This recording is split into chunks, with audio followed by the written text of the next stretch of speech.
No! Hell to the no.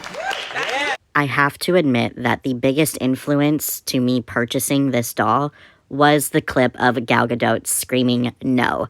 There's just something about it that makes me giggle and that made me want this doll. This doll was released by the Disney Store and retailed for about $150, which I do think is the new standard from these limited edition dolls, and I'll get into it later in the video if I think the doll is worth that price. But on the front of her box, it does say from the movie Snow White, limited edition 1 of 3,000. And I think that that edition size is a little generous for this film because it is surrounded by so much controversy that I'm not going to get into, but she has more units than Asha, which I don't think is right. Her box is in this metallic, like electric blue color, which is very beautiful. There is the Disney logo at the top, and the doll is visible from the top, both sides, and of course the front of the packaging. From the movie Snow White, carefully crafted details capture the bewitching treachery of Snow White's stepmother, the Evil Queen. Hard and unyielding, with an icy calm voice and eyes that are full of rage, the Evil Queen despises Snow White for her virtue.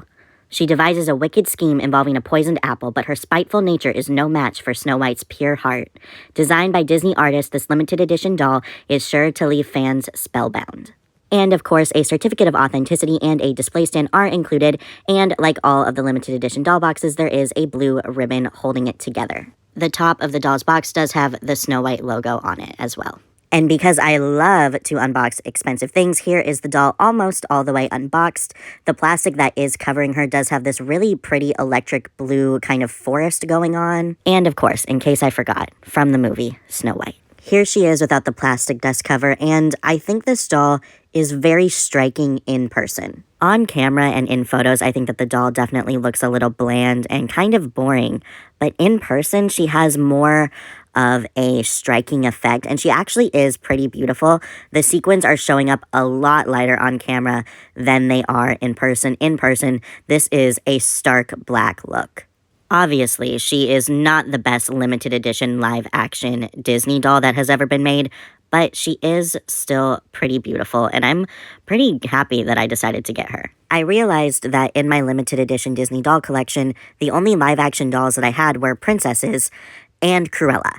So now Cruella, the villain, has another villain friend, so it worked out for my collection. And wow, here is the doll out of the box. Before I take a closer look at her, here is her certificate of authenticity. This limited edition doll, released in 2025 by Disney Store, has been carefully designed by Disney artists to ensure every detail was captured. This collectible doll is sure to be a treasured keepsake for many years to come, and she is limited to 3,000. And she's out of the box, and she is fabulous. I am actually really impressed with this doll. I went in with low expectations, and all of my expectations were absolutely exceeded.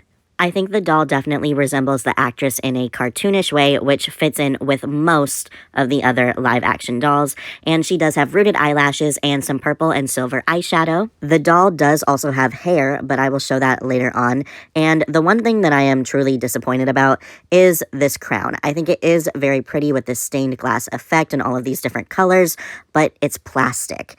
And for $150, this should have been made out of metal. There's no excuse for why it couldn't have been. A part of what makes these limited edition dolls so luxe is their ability to use actual hardware and to make things more realistic, and this is not realistic. A cool plus, though, for this doll is this removable collar piece that does have actual hardware that clasps in the back. So it's all of these oil-slicked colored beads, and then there are also some different types of sequins that are hanging down, and they kind of look like feathers. I don't know if that was the intention, but I think it's a really nice piece. And here she is with her headpiece partially removed. It is sewn into her actual head, so I didn't take it off fully. But here you can see she does have rooted brown hair in a short ponytail that is pulled in the back, and I believe it's nylon like most Disney Store dolls. I guess it's cool that the doll has hair, but her head covering covers it, so.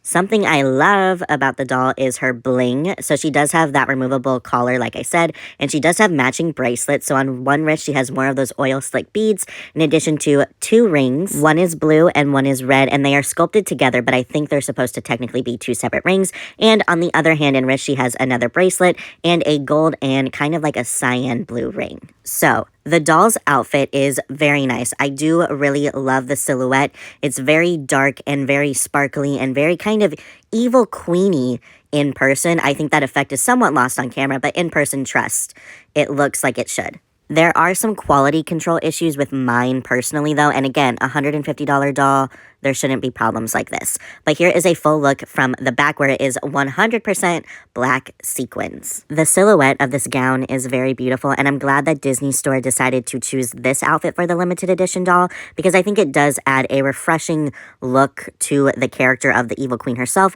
and she's not going to look just like the other limited edition Evil Queen doll from the animated movie. So while the doll's dress is mostly black sequins, she does have these sleeves that are poking out of these larger dramatic sleeves. They are embroidered with these like geometrical, angular purple and blue designs, and I think that it looks really cool and adds a really nice touch of color to her black outfit. These shoes are so ugly, but I guess it's okay because the dress does cover them, and you can also see that I have a lot of loose threads coming from the dress and the sleeves. So again, quality control on my doll is not the best. But that was the limited edition Snow White live-action Evil Queen doll made by the Disney Store.